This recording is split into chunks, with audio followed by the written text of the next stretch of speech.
Mi comunidad también necesita una alternativa. Sufrimos los problemas de la España interior, sufrimos los problemas de la despoblación. Hay cosas que afectan de una manera grave al conjunto de una sociedad, y no solamente en ese caso Aragón. Por ejemplo, el sector de la automoción está viviendo un momento de absoluta incertidumbre. Vivimos con gran incertidumbre esta situación que ya se ha llevado por delante a 1.000 empleos y que puede resituar nuevamente a 10.000 personas en el ERTE. Bien, y frente a esto, ¿qué es lo que hace el Partido Socialista? Pues hace dos cosas. Hace anuncios y, por supuesto, sabe hacer una cosa muy bien desde hace mucho tiempo, que es atracar el bolsillo del conjunto de los aragoneses. Somos la primera comunidad que sangra en patrimonio de toda España. Somos la segunda comunidad que más alto tiene el IRPF, y en el tramo autonómico, estos que venían a solucionar la vida de los que peor lo pasaban, somos los primeros. Y somos los terceros en sucesiones.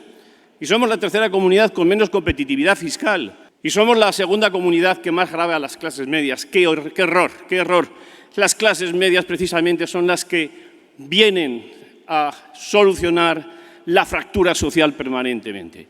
Bien, y frente a eso, ¿qué queremos hacer? Queremos bajar impuestos, queremos incentivar la economía, queremos ayudar a los emprendedores, queremos mejorar las condiciones de vida de los ciudadanos, queremos que los ciudadanos vivan en paz, que vivan con alegría, que sean felices. No queremos regular permanentemente, legislar permanentemente, incomodarlos permanentemente. Yo quiero reivindicar aquí al municipio. Lo quiero reivindicar como el mejor instrumento de vertebración que tiene un país.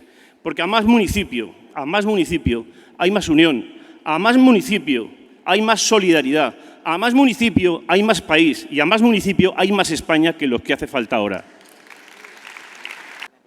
Tenemos el mejor partido, serio.